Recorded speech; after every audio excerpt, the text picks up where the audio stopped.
எல்லாருக்கும் வணக்கம். மனசு நிறைவாக இருக்குது.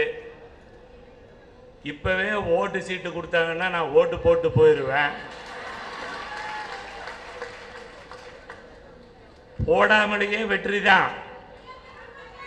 ஆனால் ஜனநாயக முறைப்படி ஓட்டு போட்டே வெற்றி அடைவோங்கிறதுக்காக நான் சொல்கிறேன். இங்கேயே கொடுத்தீங்கன்னா அந்த ஓட்டை போட்டுருவேன். ஆனால் 18ஆம் தேதி வரைக்கும் என்ன மாதிரி நீங்களும் பொறுத்துருங்க. நாடக நடிகர்களுக்கு ரொம்ப மரியாதை கொடுப்பாங்க.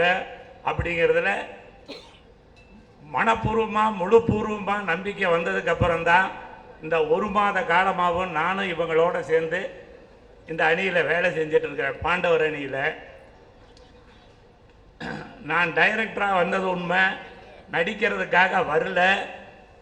ஆனாலும் நான் டைரக்டர் ஆனதுக்கப்புறம் ஒரு நாடகத்தில் நடித்தேன்.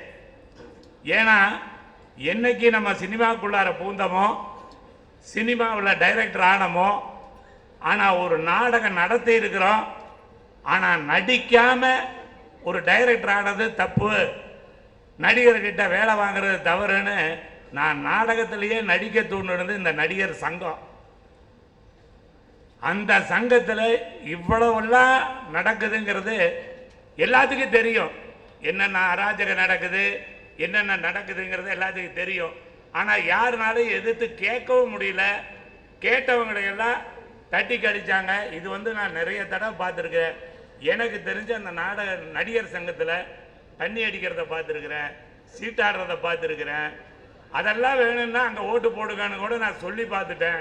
ஆனால் நான் டைரக்டராக இருந்ததுனால இந்த ஒரு 10 வருஷமாக மட்டும் நடிக்கிறதுனால அவங்கக்கிட்ட எவ்வளவோ எடுத்து சொல்லி பார்த்தேன். ராதாரவி கிட்ட கூட நான் சொன்னேன், நான் வேண்டாம் விட்டுரு, உன்னை பற்றி தப்பாக பேசுகிறாங்க, அதனால் நீ அவங்களுக்கு விட்டு கொடுத்துரு, ஒருவேளை அவங்க சரியில்லைன்னா நீ பெட்டருன்னு அவங்க சொல்லிட்டு போகிறாங்க, விட்டு கொடுத்துரு அப்படின்னு. இல்லை அவங்கள நான் விடக்கூடாது அப்படின்னாரு. விடக்கூடாதுன்னு என்னைக்கு அகம்பாவமாக சொன்னாரோ அன்னைக்கே இந்த அணி அப்படியே கண்டிப்பாக ஜெயிப்புங்கிற இடத்துக்கு வந்துருச்சு. அது தவறான வார்த்தைகளை யூஸ் பண்ணும்போது இந்த சரியான ஒரு நிகழ்வு நடந்தே தீருங்கிறது உண்மை.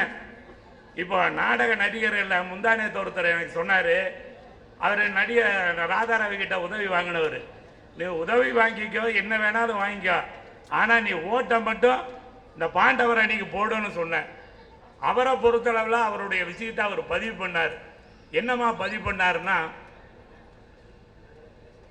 உயர்ந்த மனிதரில் சிவாஜி கணேசன் எப்படியோ அந்த மாதிரி ராதாரவி ஒரு பெரிய மெஜஸ்டிக்கான ஆள், விஷாலுங்கிறவர் எங்களுக்கு ரொம்ப சாதாரணம். அவர் சொன்ன விஷயம் நான் அப்படியே சொல்கிறேன். ஒரு நாடக நடிகர் தான். அவர் ஒட்டு மொத்தத்தில் என்ன சொல்கிறாருன்னா, சிவாஜி கணேசன் பார்மகளே பார்வையால் ஒரு பைப்பு வச்சிருப்பார், அந்த மாதிரி தான் எங்களுக்கு ராதாரவி. ராதாரவிங்கிறது எங்களுக்கு ஒரு மெஜஸ்டிக்கு, ஒரு கௌரவமான விஷயம். அவர் வாயில் வச்சிருக்கிற பைப்பு மாதிரி, விஷால் காலில் இருக்கிற செருப்பு மாதிரினார். நான் அவர்கிட்ட சொன்னேன், நீங்க சொல்றது உண்மை, ராதாரவி ஒரு வாயில் இருக்கிற பைப்பு மாதிரி, விஷால் காலில் இருக்கிற செருப்பு மாதிரி. ஆனா வாயில் இருக்கிற பைப்பு உங்களை அழிச்சிட்டு இருக்கு, காலில் இருக்கிற செருப்பு உங்களுக்காக அழிச்சிட்டு இருக்கு. அத முதல் நீங்க தெரிஞ்சுக்கிட்டாங்க, கண்டிப்பா உங்களுக்கு தாங்க ஓட்டுன்ட்டாரு. அது மட்டும் இல்லைங்க, நானும் ஒரு விவசாய குடும்பத்திலிருந்து பிறந்தவன். இதுவரைக்கும் ராதாரவி எதிர்த்து 30 வருஷமா யாரும் வரல. துணிவில்லாமல் சில பேர், எதுக்குடா இவனை எல்லாம் எதிர்த்துக்கிட்டுன்னு பல பேர், வேண்டாம் வேண்டாம் வேண்டாம் வேண்டான்ட்டே இருந்தாங்க. நான் ஒரு விவசாய குடும்பத்தில் பிறந்தவன், அதனால் சொல்கிறேன், எல்லா கிழங்குமே கருணக்கிழங்கு இருக்குது, சேனக்கிழங்கு இருக்குது, என்னென்ன கிழங்கு இருக்குது, சக்கரவள்ளி கிழங்கு, மரவள்ளி கிழங்கு, இப்படி எல்லா கிழங்கும் இருக்குது. எல்லா கிழங்குமே பூமிக்கு அடியில் தான் விளையும். விளைஞ்சதுக்கு அப்புறம் பூமியை தோண்டி தான் இந்த கிழங்கு எல்லாம் எடுப்போம். ஆனால் சக்கரவள்ளி கிழங்கு மட்டும் பூமியை உடைச்சுக்கிட்டு வெளியே வரும். அந்த சக்தி சக்கரவள்ளி கிழங்குக்கு இருக்குது. அதுக்கு அடுத்தது பாண்டவருக்கு எனக்கு இருக்குது. அதனால அது ஜெயிக்கும். நன்றி, வணக்கம்.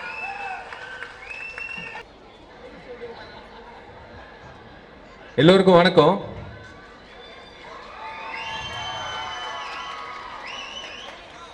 இந்த இந்த ஓட்டெல்லாம் கன்ஃபார்ம், உங்களை மாதிரியே இந்த ஓட்டெல்லாம் கன்ஃபார்ம் நம்மளுக்காக. அதாவது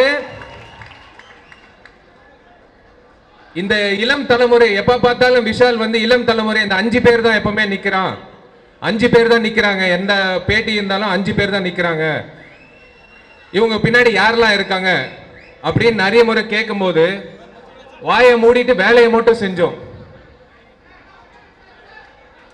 இந்த பசங்க தான், அதாவது என்ன அந்த வார்த்தை நான் சொல்ல மாட்டேன், அவர் கேட்ட கேள்விக்கு இதுதான் பதில்.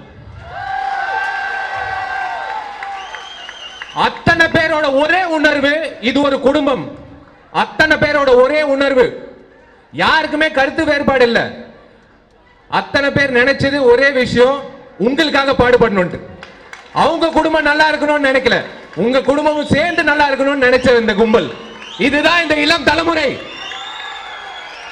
இந்த இளம் தலைமுறை என்ன பண்ண போறது நீங்க கண்டிப்பா பாப்பீங்க. ரொம்ப ரொம்ப நன்றி. இங்க வந்திருக்கிற அத்தனை பேருக்கு ரொம்ப ரொம்ப நன்றி. ஏன்னா இவங்க அத்தனை பேர் பேச முடியாத சூழ்நிலை, ஏன்னா டைம் இல்ல. அதனால எல்லாரையும் வந்து ஒரே நேரத்தில் நிப்பாட்டி என்னோட சொத்து நான் காட்டணும்னு நான் நினைச்சேன். எலெக்ஷன் முன்னாடி சொத்தை அறிவிக்கணும்னு சொல்லுவாங்க, சொத்தை அறிவிக்கணும்னு சொல்லுவாங்க. இதுதான் என் சொத்து, எலெக்ஷன் ஆபீசருக்கும் சரி யாருக்கும் சரி இதுதான் என் சொத்து நான் அறிவிக்கிறேன். வந்துட்டாரு இவரும், இன்னொருத்தர் வந்துட்டாரு, வந்துட்டே இருக்காங்க.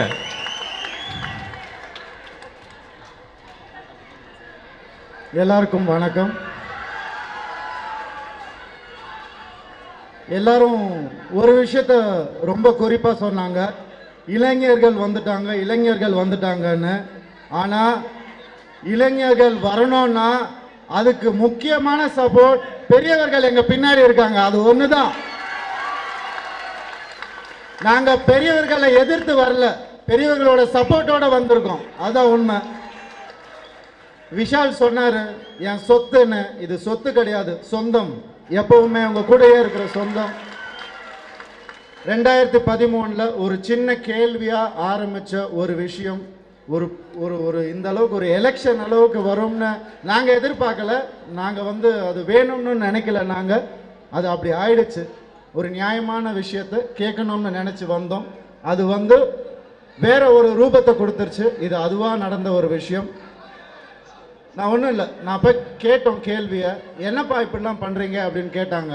நான் ஒன்றே ஒன்று தான் கேட்டேன், உங்கள் நண்பருக்கு ஏதாவது ஒன்றுனா நீங்கள் போய் கேட்க மாட்டீங்களா சார்? என் நண்பனுக்கு ஏதாவது பிரச்சனைனா நான் வருவேன் சார் அப்படின்னு ஆரம்பித்தது தான் எல்லாரும் வந்தோம். ஸோ இது நண்பர்களுக்காக ஆரம்பித்தது, நடிகர்களுக்காக ஆரம்பித்தது. நம்மளுடைய ரைட்ஸ் மேலே நமக்கு உரிமை இருக்குது, அந்த ஒரு விஷயத்தால் தான் ஆரம்பித்தது. கண்டிப்பாக இந்த அணி வெற்றி பெற்றே தீரும். ஒரு குரல் கொடுக்குறோன்ட்டு இவ்வளவு மொத்தமா பெரிய குரலா கொடுத்துட்டீங்களேப்பா. வாங்க, ரொம்ப நன்றி. சீக்கிரம் மேடையை காலி பண்ணுங்க, வாங்க. உங்க வேலை முடிஞ்சு போச்சு எங்களுக்கு. இது வந்தது ஒன்லி ஜென்ஸ் மட்டும்தான், இன்னும் பெண்கள் படை தனியா நின்றுட்டு இருக்கு. ஆரியாவே கிட்டத்தட்ட 20 ஓட்டு கன்ஃபார்ம் சொல்லிட்டாப்ல அவர் சார்பா. நன்றி நன்றி, சீக்கிரம் வாங்க. இதுவரையிலும் இளைஞர்களை முன்னிறுத்தி அழகு பார்த்த எங்க மூத்த கலைஞர்கள் அனைவருக்கும் நன்றி. அடுத்து அண்ணன் பாக்யராஜ் சார் அவர்களை அடுத்து பேச அழைக்கிறோம்.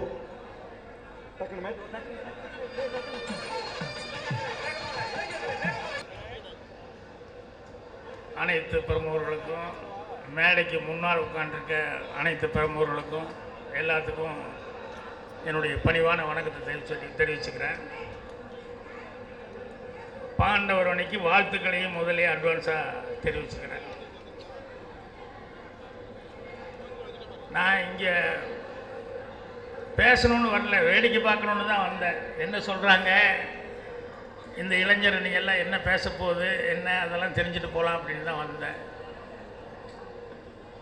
சில விஷயங்கள் என்ன நடக்குதோ நடக்கிறதுக்கு முன்னால் ஊகிக்க முடியும், இப்படி தான் நடக்க போகுது அப்படின்னு சொல்லிட்டு. என்கிட்ட கார்த்திக் விஷால் இதெல்லாம் பேசும்போது அப்போவே அவங்களுக்கு இதுதான் நடக்க போகுது அப்படிங்கிறதுனால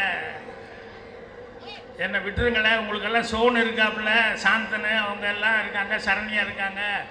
நான் ஏதோ கொஞ்சம் அந்த காலத்துலேருந்து பழகுறதுனால அப்படியே ஒரு ஓரமாக நின்று போகிறேன்னு. இல்லை நீங்கள் வரணும் அப்படின்னு சொல்லி விஷால் அவர்கள் சொன்னார்.